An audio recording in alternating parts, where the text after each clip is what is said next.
Fala pessoal, mais um episódio aqui do podcast da Acessiva, em parceria com a DLG Media. E hoje vamos falar de gerenciamento de crise. A gente está aqui com o Leon Fagiani, que já participou de um outro episódio aqui, que a gente falando de fake news e tal.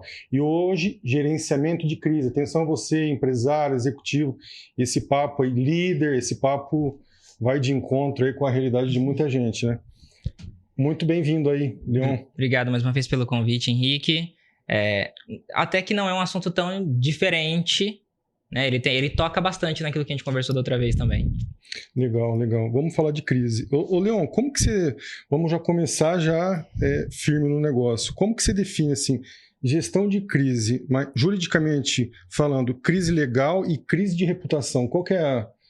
Dá pra gente diferenciar? Dá. Acho que primeiro é importante entender que crise, eu gosto de definir a partir do que não é. Crise não é um post no Facebook que vai ser apagado, né? Crise você normalmente não tem controle. Se acontece sempre, não é crise, é modus operandi. É um mecanismo... Então, se a sua empresa ou se a pessoa está sempre tendo que apagar incêndio, não é uma crise. É o jeito que a empresa funciona. Então, eu acho que esses já são alguns pontos para a gente conseguir distinguir. Agora, na perspectiva jurídica, quando a gente fala dessa forma, a gente precisa entender que uma crise ela tende a provocar danos e aí ele vai ter vários desdobramentos jurídicos. Se um vazamento de dados, por exemplo, é uma crise. Um incêndio é um outro tipo de crise, um incêndio propriamente dito, né? Mata queimando. Ou uma denúncia de assédio é um outro tipo de crise. Então, quando eu falo... juridicamente falando, cada um deles ou delas, né, tem um tipo diferente de desdobramento, entende? Então, crise não é algo... por exemplo, se a empresa, o seu empresário, o líder, está sempre no que eles chamam de quarto de guerra, sala de guerra, e etc. Se está sempre, cara, não é crise, é o jeito que a empresa funciona. O que é assustador, mas a verdade é essa. E tem empresa assim? Olha, eu... não encontrei empresas que vivem nesse dia a dia, e se eu encontrasse também, eu sou advogado, eu não posso falar, né? Por uma questão de sigilo profissional cliente, mas é bem provável que existam empresas que estão sempre apagando incêndio. Talvez se a gente usar essa expressão, acho que fica até uma conversa mais simples, né? Mais Quantas fácil. vezes você ouve, Sim. Cara, tive que apagar um incêndio. Nossa, não deu para fazer essa reunião porque eu tive que apagar um incêndio. Nossa, ou o incêndio não é um incêndio, ou a empresa ela vive numa constante crise. Ela tem que dar 2, 3 passos para trás e refletir para onde que ela está indo. Sim. Tá? Como advogado, assim, como que você vê esse cenário de crise? Como atuar enquanto advogado? Do mesmo jeito que esse desdobramento... do mesmo jeito que aqui cada crise tem um tipo de desdobramento legal, a perspectiva do advogado corporativo, por exemplo... E a gente pode até ampliar um pouquinho para equipes internas de gestão de riscos e compliance, né? Então, tem empresas que têm essa figura ou esse departamento, essa preocupação. Ela vai ser administrada de acordo com cada tipo de situação. Então, você vai ver que as respostas aqui que o pessoal de exatas não gosta e que o advogado ama. A resposta quase sempre nesse contexto é depende. Então, vamos pensar nesses exemplos que a gente está trabalhando. Uma crise a respeito de vazamento de dados é uma crise. Por quê? Porque tem N tipos de desdobramento. Então, eu posso ter pode ser gerada uma crise porque os dados foram vazados e isso foi publicado na mídia antes mesmo de você conseguir tomar uma posição.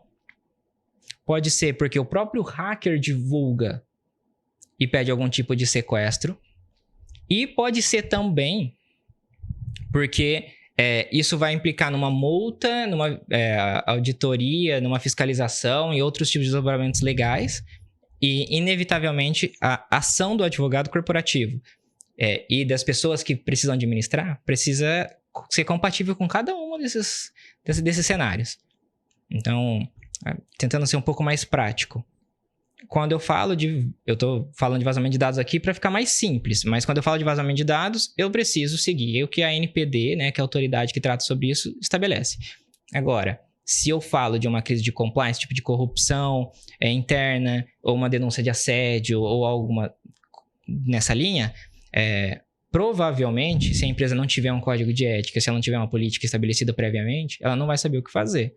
Então, vai todo mundo sentar numa mesa com os gestores, com a liderança e falar, e agora? O jurídico vai tentar fazer uma contenção de danos e vai depender também do tipo de ação que a vítima, por exemplo, adotaria. Então, a gente tem vários tipos de cenários e que a experiência ajuda, mas, ao mesmo tempo, é uma atividade que ela é inevitavelmente multidisciplinar. Porque você conta com diversos braços para conseguir, sabe, tentar evitar com que aquele leite derramado molhe outros azulejos, algo nessa linha, assim. Entendi. Entendeu? E na tua atuação aqui na região de Rio Preto, você vê muitas empresas ainda sem um compliance, sem um código de ética dentro da empresa? Ou já virou, tipo assim, corriqueiro? As empresas estão já se adequando, estão se preocupando com isso? Não, hoje vai muito do porte. A verdade é essa, né? Tem alguns perfis de empresa do porte do cliente. Eu acho que esse é o grande lance.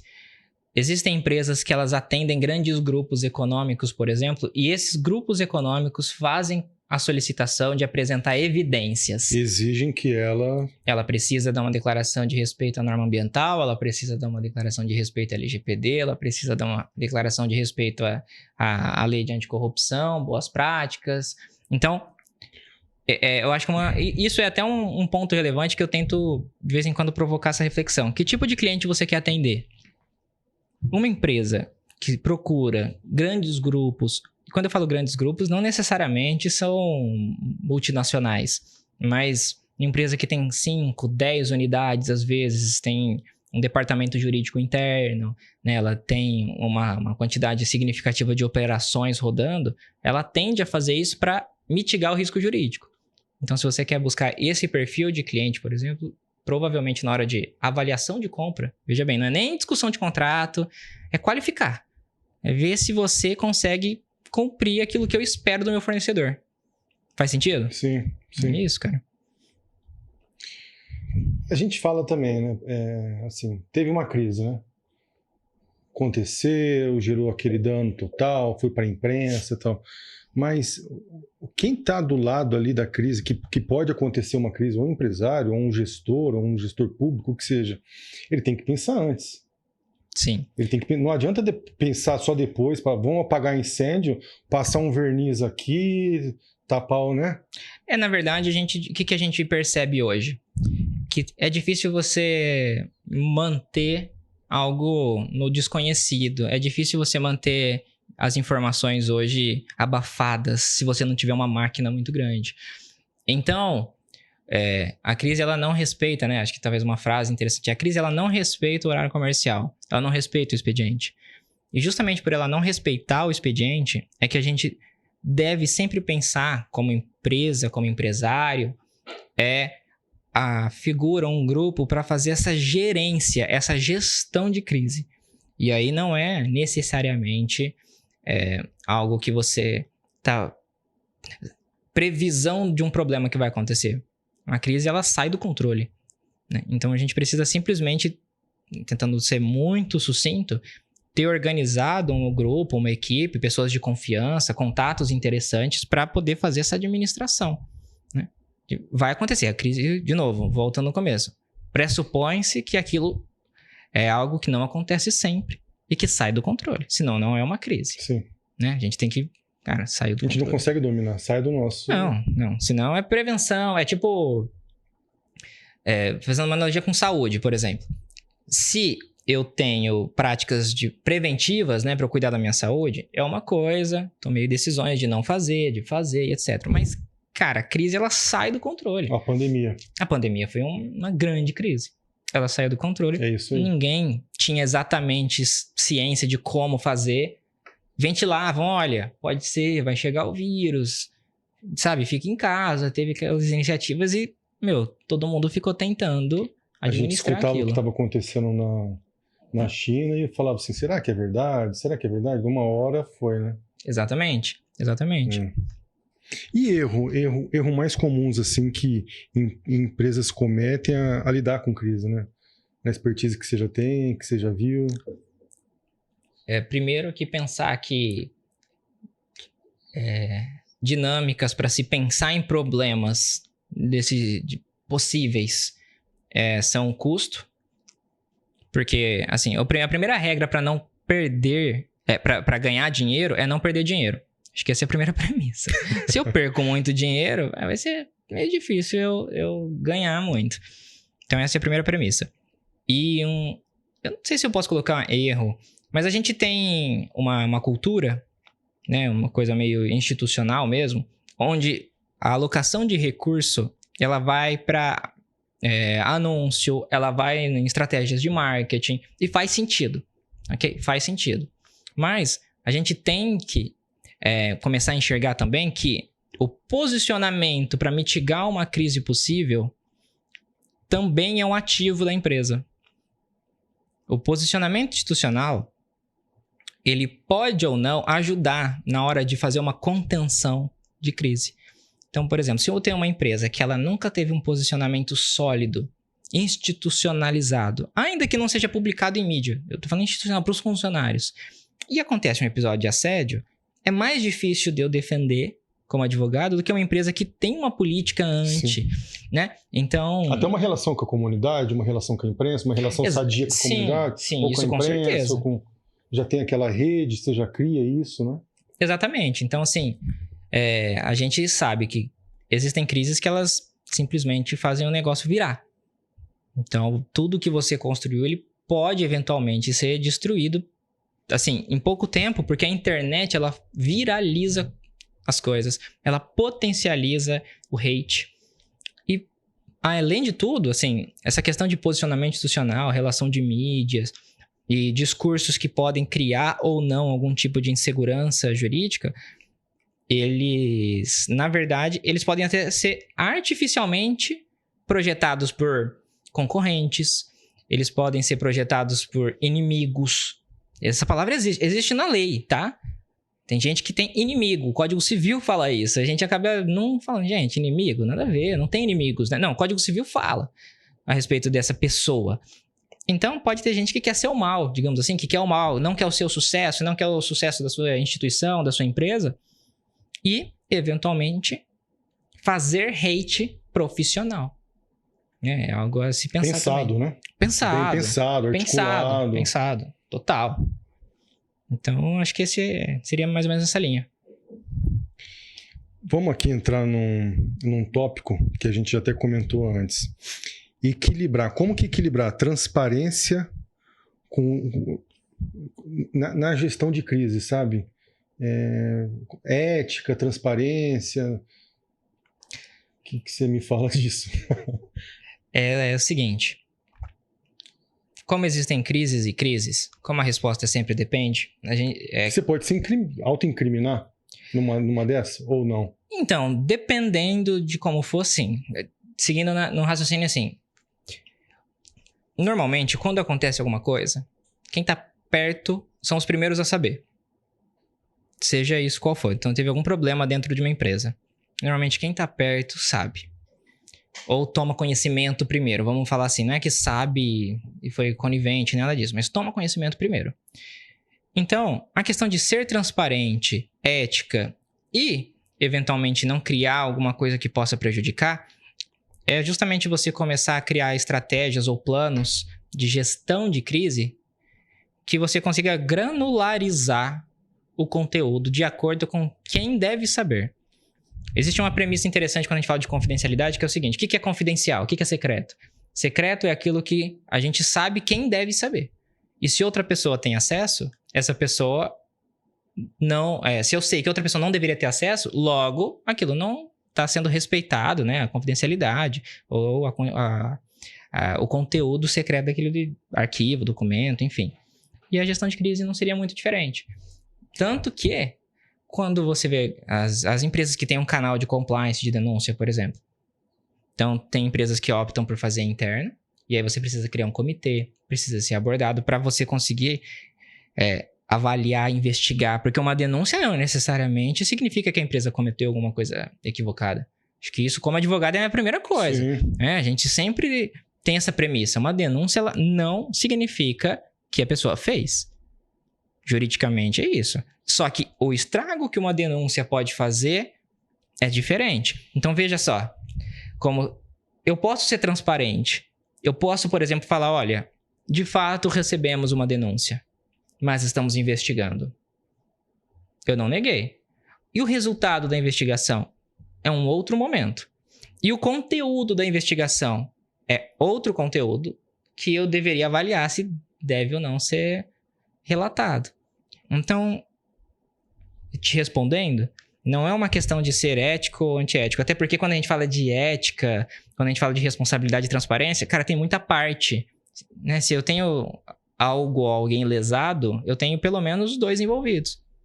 Pode ser 2 pessoas, pode ser uma pessoa em um meio ambiente, pode ser uma pessoa em um conjunto de dados, mas eu tenho mais de um ator, né? Sim. Eu acho que e aí a gente tem que ser ético com os 2. Legal. E vamos entrar aqui de novo, né, nessa questão de jurídico e a comunicação junta também. Tá. Ela pode atrapalhar numa hora dessa.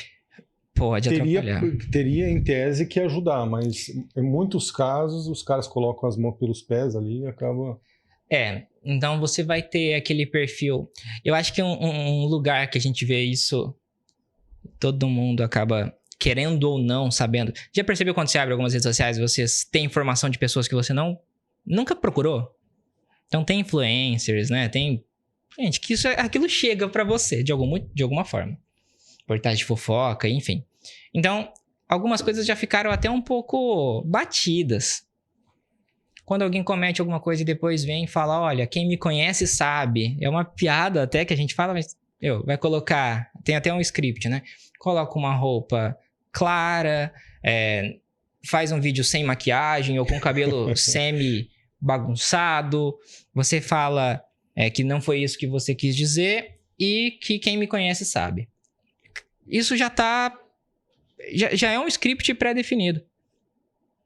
Para quem está procurando autenticidade, a gente está num público hoje que, como você consome muito conteúdo, esse tipo de informação, cara, fica batido. Dá um tempo, fica batido.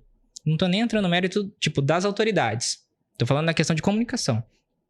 Então, tentar trazer uma comunicação mais alinhada ao seu valor de negócio, àquilo que você já fez antes, aí eu volto naquele ponto, fica muito mais sólido. Ser autêntico, né? Autêntico. Fazer aquilo não que você... Não fugir da tua realidade. Exatamente. Né? Exatamente. Vazamento de informação, Leon. Fake news juntando aí. Como lidar aí com um possível vazamento de informação aliado com fake news, rede social, digital? Isso é muito interessante. A primeira coisa que vem na nossa cabeça quando a gente fala de vazamento de informação é o hacker. Sabe, aquele conjunto de dados, a senha.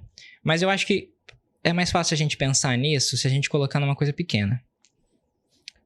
Pensa em um clube de futebol, por exemplo. Se um jogador que está sendo negociado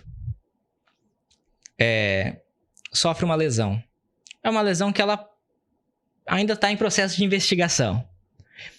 E o clube que tem o interesse de comprar tem a informação, por exemplo, de que aquele jogador que eles querem comprar foi lesionado. E é uma lesão que vai tirar ele 2 anos do... Não, pode ou não pode. Né? Entende? Pode ou não pode. Isso já causa um impacto muito significativo e talvez é mais fácil a gente pensar em vazamento de informação. Fake news. Porque normalmente... Pensar em um conjunto de banco de dados no hacker é uma coisa que fala assim, cara, isso aí a gente não tem muito que... sabe, como evitar, que é mentira. Mas, ao mesmo tempo, se a gente olha esse tipo de situação, você fala, cara, eu poderia ter evitado isso, né? Será que aqueles profissionais de saúde que fizeram algum tipo de atendimento... Eles que... Terá? Tem uma palavra que a gente chama de insider, né? Ou o fofoqueiro... Quer colocar tem assim. Hospitais que são proibidos, né? Exatamente. Eles são obrigados a assinar declarações e assim que faz os exames. Aqui em Rio Preto mesmo tem. E tem um ponto assim. Documento pro advogado, no primeiro momento, é ótimo. Mas eu particularmente não gosto apenas disso. Eu uso muito a palavra de eficácia. Não adianta eu ter um documento se aquilo acontecer. O documento me protege juridicamente como CNPJ. Mas e o prejuízo que aquele fato pode provocar? E, assim, o erro normalmente é deixar documento importante ser escrito por advogado, na mão de advogado. Atendo contra aqui meus colegas. Porque a gente gosta de usar expressões difíceis. Cara, é desnecessário. O importante do documento é ter eficácia. A gente não está mais em um momento onde você consegue ou deveria ficar utilizando palavras rebuscadas para eventualmente... Não, cara. Precisa comunicar. É a comunicação que tem que ser transmitida ali, né? Exatamente. Passando a mensagem, tá? E passou a mensagem, conseguiu ser claro. E fica até mais fácil. Colaborador. Mas não é reserva de mercado? Dos advogados, de alguns advogados fazerem isso? Cara, isso é um outro assunto. Vamos falar de crise.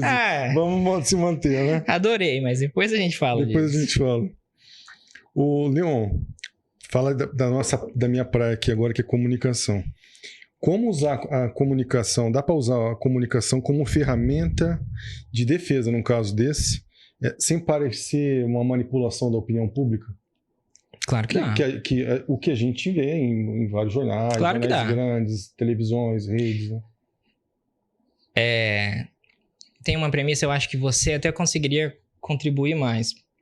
Quem fala primeiro, normalmente, coordena como a história vai ser contada. Não pode se esconder, né? Nem entro tanto nisso, porque se esconder, veja bem, né? É complicado quando a gente fala... Ficar ausente ali do... Exato. Aconteceu. Exato. Você não pode... A gente precisa pensar que a história vai ser contada. Melhor, se eu tenho uma crise e aquilo sai do meu controle, aquilo vai ser contado.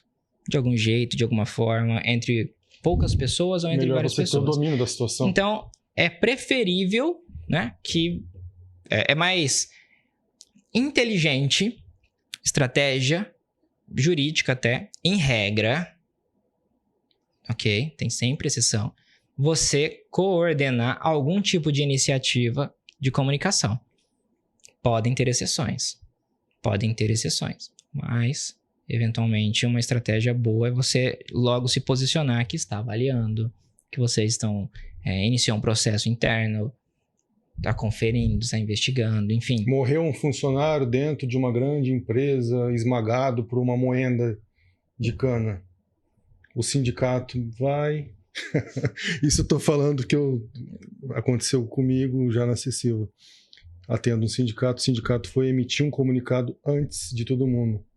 Saiu no jornal, saiu na televisão, saiu em vários lugares. Qual o ponto de vista primeiro? O do sindicato, com certeza. O do sindicato. A empresa se pronunciou horas depois. Então, por isso que é importante... Mas aí já tinha reverberado já em Instagram, em rede social, digital. E aí quando você entra em fake news, aí volta, né? Mas o sindicato poderia ser um sindicato desonesto. Sim. Já pensou se tivesse mentido, fake news? Imagina o dano que isso poderia ter causado. Exato. E uma coisa importante assim, primeiro, é pensar que se a história vai ser contada, é preferível que eu tenha um pouco do controle de como ela vai ser contada. Sim. Né? Administrar a partir daquilo. E para isso, eu não posso supor que todo dia eu tenho incêndio para apagar, porque você não tem fôlego e energia institucional para ficar lidando com esse monte de coisa sempre. Sim. Tá? A gente está tratando aqui de... partindo do pressuposto de crise, aquilo que sai do meu controle, em absoluto. Então, se eu consigo ter uma primeira versão, assim que outras versões aparecem, por padrão, o jornalismo sério, por exemplo, ele vai apresentar a versão inicial daquele que foi do ambiente, da usina e outros. Normalmente é assim. Né? Agora, se você fica no silêncio, é bem provável que isso saia não só do seu controle, mas que a opinião pública mude a ponto de... Outros atores ali tomam conta do pedaço, né? Total. E não existe... E não é pra deixar isso acontecer. Acho que, sabe aquela premissa de política? Não existe espaço vazio, existe espaço desocupado.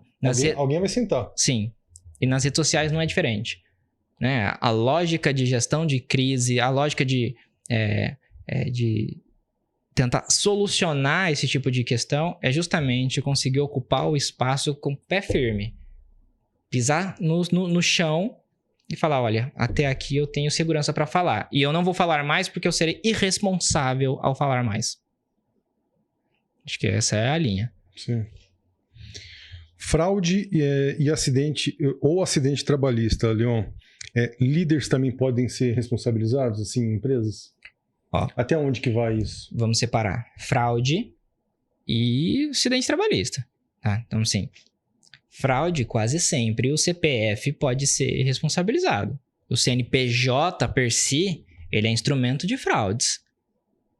Faz sentido isso, né? Sim. Cara, o CNPJ é tanto que a gente ouve, que é uma empresa de fachada. O que é uma empresa de fachada? Alguém fez algum CNPJ para determinada finalidade que não é aquela que está na fachada. Sim. Premissa. Agora, acidente de trabalho, isso aí tem um outro conjunto de circunstâncias e questões até chegar no CPF, tá? Então, é bastante diferente, na verdade. Tanto que, se não... Assim, o CNPJ, ele existe, de certa forma, até... Não sei se o pessoal já prestou atenção, provavelmente o nosso público aqui já. Limitada. São empresas, sei o quê, LTDA. Esse limitado é de responsabilidade limitada. É para separar o CPF do CNPJ. É para isso que existe o Código Civil quando ele fala, eu tenho uma empresa de responsabilidade limitada, que é diferente do MEI. Você vê o MEI, por exemplo, o MEI e você tem uma confusão. Não, né, você propriamente dito, acho que todo mundo entendeu. Né? O CPF é um microempreendedor individual, é o indivíduo. Uma empresa que eu tenho uma responsabilidade limitada é limitada até o valor das minhas cotas, até o tanto que eu tenho ali. Não vou também ser responsável por 100% se eu não tenho 100%. Porque divide, né? Senão eu volto no individual. Tem uma lógica, entendeu? Sim. Te respondi? Sim. Agora vamos a gente já falou sobre isso também, que é difícil de dar detalhes também, né? Questão de ética, né? Mas alguns a gente pode falar até nacional ou até internacional. Casos de boa gestão de crise e não tão boas gestões de crise. O que a gente pode falar? Assim, para quem está olhando ali, quem está assistindo a gente, ter um poder... estudo de caso, por exemplo. Complicado. Até a gente estava falando disso antes. Falar de boa gestão ou má gestão... Primeiro, assim, boa gestão de crise, normalmente, é a história que conta. Acho que é importante a minha visão no primeiro momento. Ou, como advogado, se eu for olhar de um jeito bem frio, aquilo que vai prejudicar menos a operação em curto, médio prazo. Porque o dano já foi feito. Sim. De novo, a gente tem que partir desse pressuposto. O fato aconteceu. Quanto isso vai custar? Quanto isso vai manchar a marca da empresa? É diferente. Então, acho que tem essas duas premissas que são importantes. Agora, quando a gente pensa em estudo de caso, cara, é muito complicado, porque a gente sempre deve avaliar o seguinte. Vou dar um exemplo interessante, que talvez a gente não precisa falar o nome de nenhuma empresa propriamente dito. Mas, sabe os recalls de carro? O que é o recal? Se descobre que uma quantidade, né, de veículos daquele, enfim, saíram com algum tipo de problema. Para evitar um grande problema, por exemplo, um freio que saiu com problema. Dizem que anos atrás eu não era nascido. Tinham motos, os carros que explodiam, umas coisas assim. Desconheço. Mas o que importa isso é um jeito inteligente, legal, de você evitar danos posteriores. Por quê? Porque se eu comunico aquele comprador do veículo tal, o ano tal, fabricação tal e etc. Série, eu já vi, na televisão, eles fazem aqueles recalques. Por que isso? Cara, é justamente para você conseguir se proteger juridicamente de uma coisa que já aconteceu. O carro já foi comercializado, tá rodando. Então eu tô tentando evitar um problema maior. Porque se eu não comunico e acontece um problema, cara, eu espero que o carro venha do fabricante tranquilo, né? Funcional. Então eu acho que esse é um bom exemplo de gestão de crise, seria um recall sólido.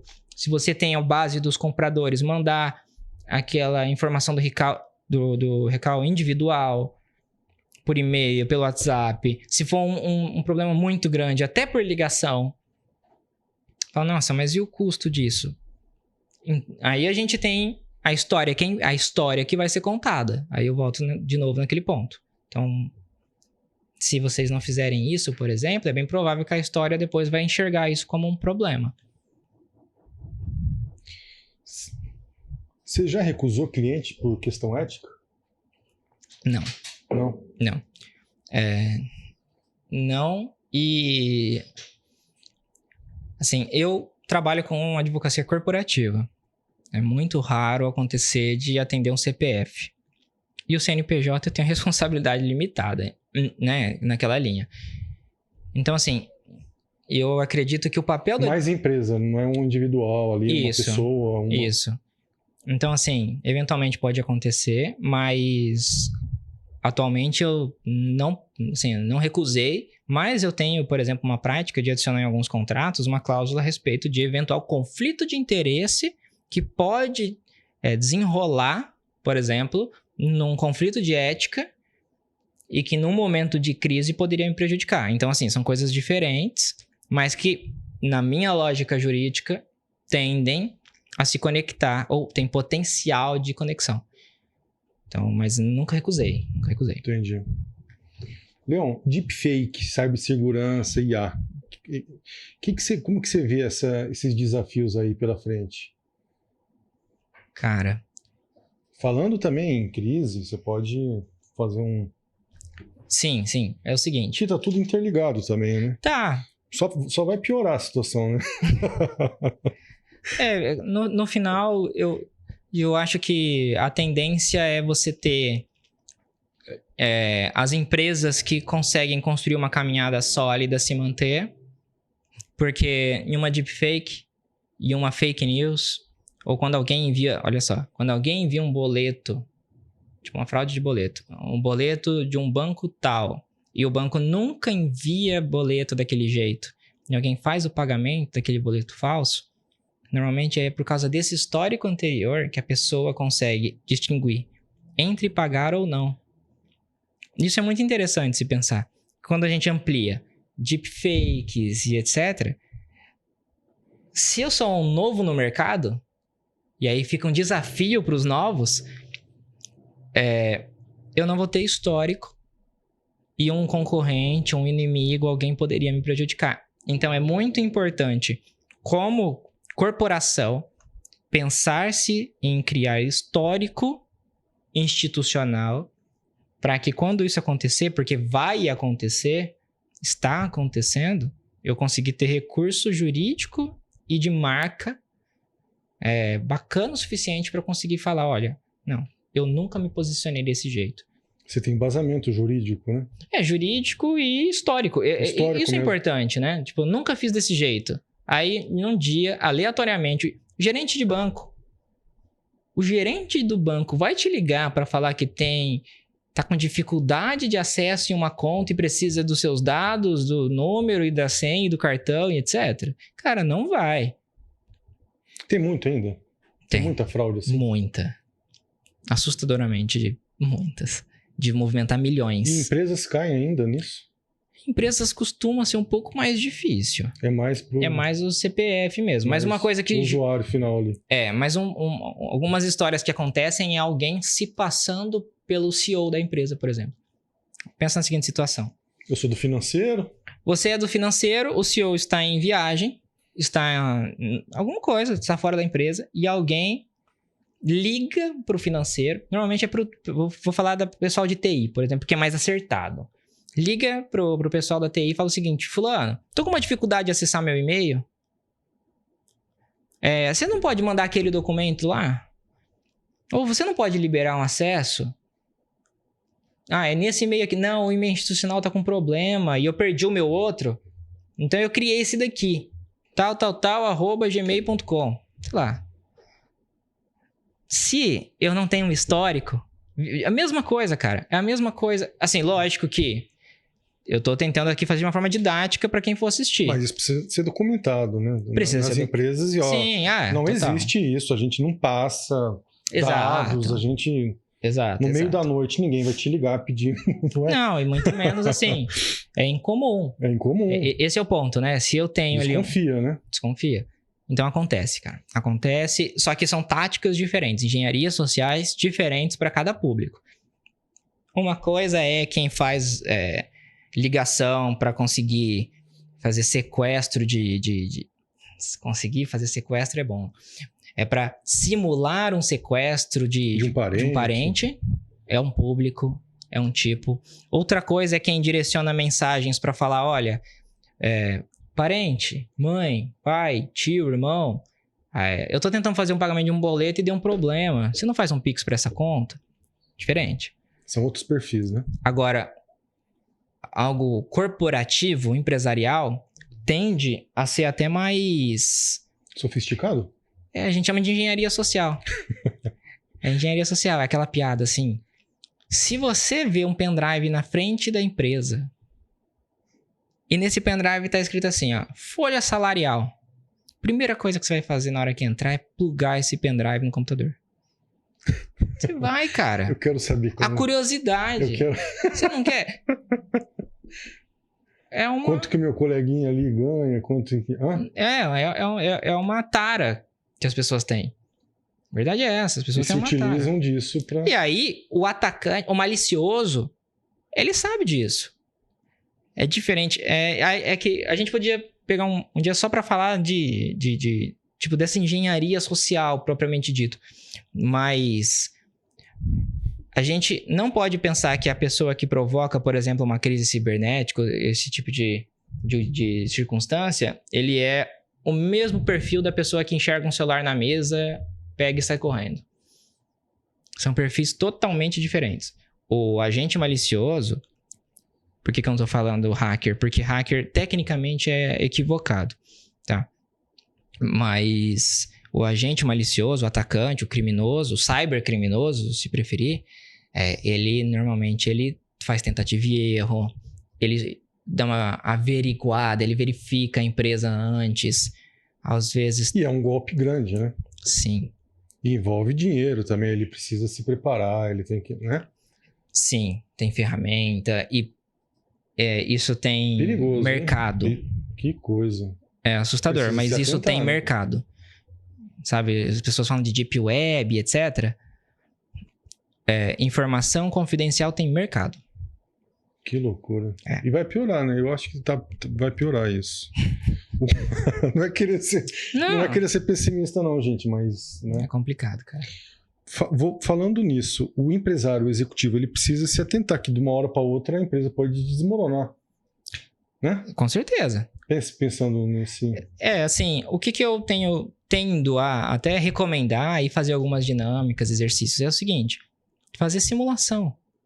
Olha só, é uma palavra que foge totalmente do vocabulário normalmente, né? Do empresariado. Empresas fazem isso? Fazem. Algumas empresas fazem. É claro, não posso falar que todas as empresas fazem, mas fazem. Empresas que você atende, assim, já... Sim.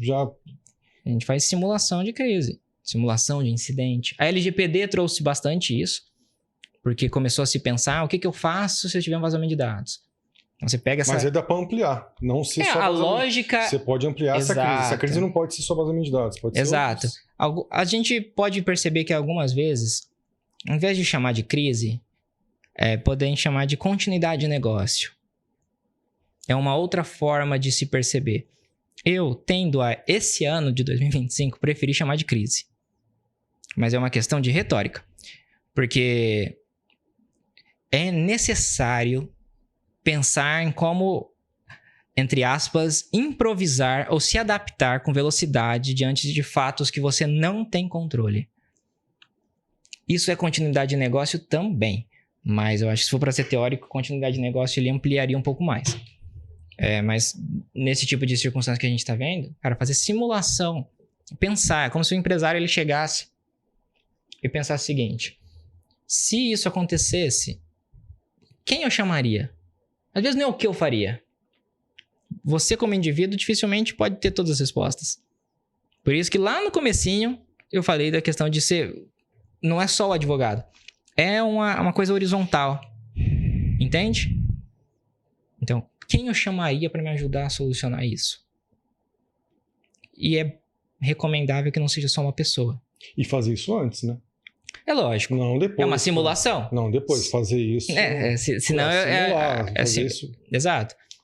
No esporte, eles simulam. Vejam bem, é muito interessante que o esporte ele faz a simulação do jogo, por exemplo, no futebol, qualquer coisa. É a simulação. É alguém sacando, é alguém chutando, é alguém... Para você lidar com o quê? Dando um golpe no tênis de uma maneira ou de outra. Para você conseguir se defender ou responder adequadamente àquele ato de um terceiro que você não sabe como vai vir. Concordamos com isso? Sim. É o esporte mais uma vez ensinando a gente. Para variar. Se pegar essa analogia, cara, seria mais ou menos esse exercício. Então, tá. E se eu tomar esse golpe? Vamos nessa analogia. Cara, e se eu tomar esse golpe na empresa? E se meu concorrente... Ampliando. E se meu concorrente fizer uma promoção muito agressiva e ele manter? Como eu vou lidar com isso? Eu vou quebrar? O que vai acontecer com a minha empresa? Né? Lógico que... baixar, eu vou ter preço, eu vou ter... Lógico que isso é... Por isso que eu falei, eu prefiro esse ano de 2025 usar essa expressão de gestão de crise, caos, pra gente conseguir pensar em adaptações. Porque tem muita coisa que... Bom, já percebemos, a gente tá antes do carnaval e já aconteceu muita coisa. Muita coisa. Muita coisa. Então, assim, gente, o autor da série Brasil não tá de brincadeira. E o que fazer com os empresários? Educá-los? Sim. Sim, criar dinâmicas que... Fazer seminário, falar mais sobre isso. Com certeza. Eu acho assim, isso é algo... O que nós estamos fazendo aqui, né, se consumido de uma forma atenta... já tem bastante insight para pensar. E, assim, é uma coisa necessária. A verdade é, para você conseguir se adaptar, você precisa fazer treinamento. De novo, a analogia do esporte para simplificar. É necessário criar circunstâncias virtuais ou hipotéticas, se preferir, para se pensar em como lidar em determinadas situações. Isso é uma boa prática. Mostra que você, como empresa, fez alguma coisa. Na hora de responder, você não vai ficar correndo em volta da mesa.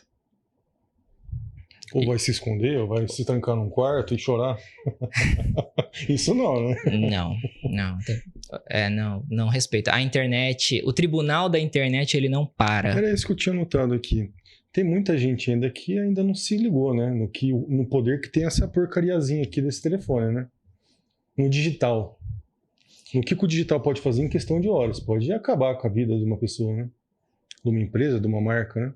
Cara, além de poder acabar com a marca, tem duas coisas. Tem uma brincadeira que falam que existem 2 tipos de pessoas, né? Aquelas que dividem as coisas em 2 coisas e aquelas outras, né? E eu sou essa que divide quase tudo em 2 coisas. Mas... todo mundo sabe hoje que o digital, que as redes sociais têm impacto. Acho que isso é uma coisa consensual. O que muitas vezes não se sabe é como ou quanto aquilo que pode aquele fato pode provocar de impacto. A gente, como ser humano, eu acho... As pessoas... seria arrogância, não? Não sei, cara. Não tem problema. Não sei se é bem arrogância. Porque as pessoas, elas tendem a preferir ver a tragédia. Tipo assim... A gente... Não sei. Mas eu acho que é bom chamar um psicólogo, um psiquiatra, um antropólogo. É verdade. Mas assim... Isso e aí uma coisa que é dado. Tragédias, circunstâncias que são espantosas, elas tendem a viralizar muito mais do que uma boa ação. Por que se tem mais notícias ruins? Porque acontece mais coisa ruim? Pode ser. Eu não tenho esse dado objetivamente. Mas a tendência é que o algoritmo, né? Ele gosta. Mas aí, o algoritmo sim, mas volta pro jornal. Vende mais, né?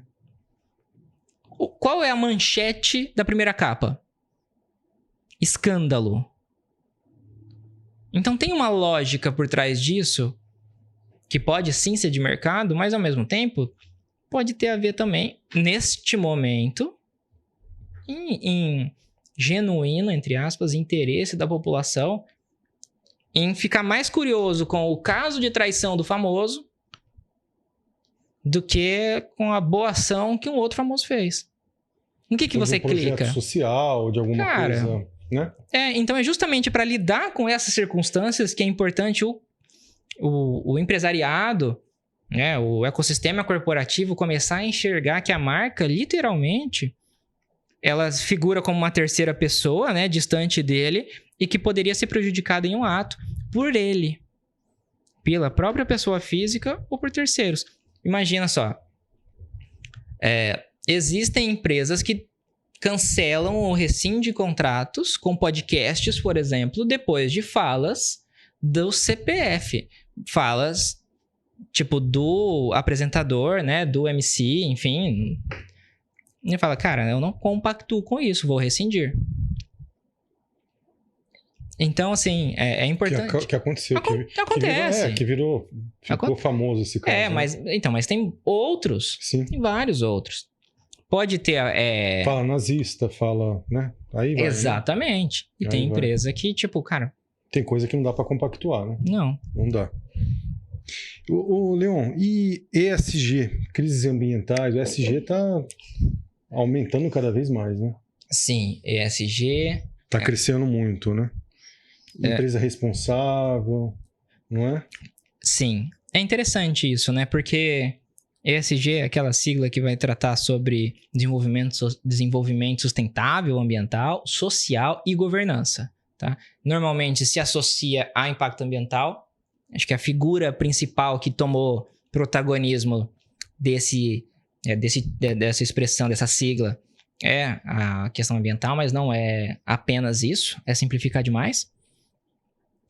E a realidade é que o ESG ele vem justamente para tentar fazer com que a empresa, que simplificando muito, e desculpe os colegas profissionais que literalmente vivem disso cotidianamente, o ESG ele veio para criar uma condição para a empresa construir esse histórico positivo.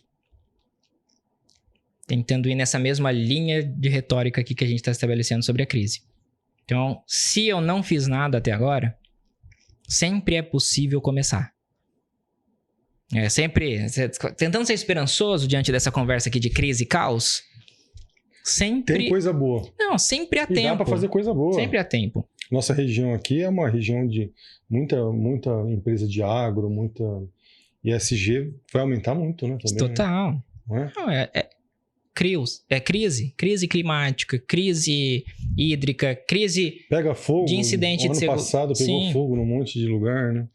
E assim, é uma coisa que, tipo, é crise até de armazenamento de nuvem. A gente ignora isso. A nuvem é uma infraestrutura, é uma máquina. É que a gente não vê aqui do lado. Precisa de espaço, precisa ser refrigerado, precisa disso tudo. É uma cadeia alimentar quase, é um ecossistema. Então, sim, o ESG ele tem essa evidência no ambiental. Ele não é só isso. Governança corporativa, governança de dados. Essa palavra governança que ela diz muito e ao mesmo tempo ela falha talvez em conseguir transmitir exatamente o que ela se preocupa, é tentar obter recursos de controle, tentar obter recursos de ordem naquilo que você precisa, por questões jurídicas, por questões legais, ter controle. Então, acho que essa seria uma boa definição adaptada, tá? Adaptando aqui o nosso...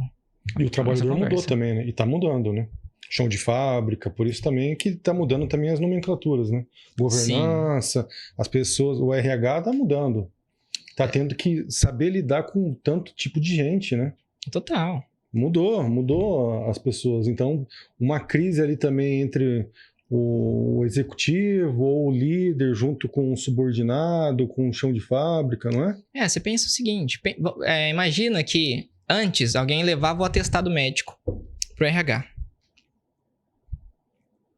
Ou uma colaboradora informava que ia fazer algum exame associado à gestação, à gravidez, ou, enfim, a uma ultrassom, alguma coisa assim. Hoje, a tendência é que isso seja informado via WhatsApp. Tá? Imagina se essa pessoa, após o envio de um WhatsApp não recebido, não lido, essa pessoa é desligada. Pode nem ter sido por isso. Mas aí eu já criei um problema. Então, assim, o chão de fábrica, cara, mudou. Principalmente as ferramentas, o meio pelo qual as coisas acontecem. Eu tenho a operação e eu tenho a comunicação. E eu tenho a falta de controle por causa dessa terceira mão de comunicação. Então, de novo, né? A governança, ela vem justamente para tentar proporcionar esse tipo de ordem e estabelecer controle para manter essa ordem. Porque você tem a obrigação legal Sim. de ter controle. E o home office, que depois da pandemia agora muita gente ainda mantém de uma maneira híbrida o trabalho, o home office. Dificulta aí na hora de uma crise? Depende, né? Acho que a gente, depois de tudo que a gente conversou aqui, a grande palavra é depende, né? Se fosse ter um mural, depende. Depende. Depende do tipo de ocorrência. Sim. É possível que um recado seja... Cara, a gente tem casos de empresas internacionais, por exemplo, que ocorreram demissões em massa por um comunicado de e-mail. Né? Isso aconteceu, por exemplo, no X, Twitter. Se não me engano, assim que teve a compra, teve um e-mail comunicando desligamento em massa.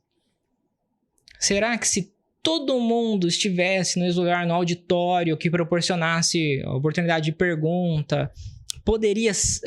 essa crise futura poderia ter sido diferente? Poderia. Fariam isso?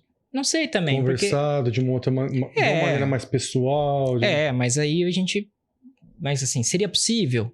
E a grana que vai gastar para fazer um negócio desse? Tem aquele filme conhecidíssimo do George Clooney, né? Que ele é contratado para fazer demissão. Sabe que ele fica viajando e tal? Não me recordo o nome do filme. Ele demite de uma maneira mais, né? E dá um panfletinho falando, a gente tem outras oportunidades. No final, a gente descobre que ele nunca vai ligar para falar dessas outras oportunidades. Mas a pessoa assimilou aquilo de uma maneira mais... né? Aí a gente pode achar que pode ser péssimo, né? A gente não entrando na questão ética. Mas não é uma maneira de conversar, é uma maneira de fazer a comunicação também. Aí vai do líder, aí vai do dono da empresa. Sim. Se ele é um cara mais aberto, agora se ele for um canalhão ou... Tá. Mas aí depende. Mas depende da finalidade. Aí eu vou ter que... Assim, não quer dizer que necessariamente todo mundo vá preferir esse tipo de comunicação. Depende. Lógico que a gente está num momento hoje de... o RH ele tem se tornado gente gestão. Sim. Né? Tá cada vez mais para esse lado, né? Exato. Porque... O lado da cartinha, o lado de chamar, de trazer para perto. Exatamente. Faz sentido. Faz sentido demais. Justamente por causa disso aqui também, né? Do que pode proporcionar, o tanto de ruído que essa comunicação pode... Né? Uma questão de humanização. Sim. Mas a gente sempre tem um depende, cara. Sempre tem um depende. Nessas circunstâncias, são decisões difíceis. Mas veja, é mais previsível. Porque se eu vou tomar uma decisão, cara, aquilo não me engoliu. É diferente, talvez, da linha que a gente estava tratando de crises, que são coisas que, antes mesmo de acontecer, eu poderia imaginar, mas, cara, não foi uma decisão que eu tive controle de data, de prazo. Não, aquilo aconteceu, né? A sala de guerra, ela é uma guerra, você não espera aquilo. Legal. Bom papo, Leon. Obrigado. Obrigado aí, obrigado pela presença. Vamos marcar outros. Tá ótimo. Quer mandar um recado pro pessoal? Deixa um recado aí para quem tá assistindo a gente. Pessoal, eu acho que o recado que eu tenho esse ano é o ano de navegar no caos. Eu acho que eu gosto dessa frase. De navegar no caos, porque muita coisa tende a sair do controle em várias esferas e é importante a gente ter a resiliência de se adaptar. Legal. Gente, muito obrigado. Até a próxima.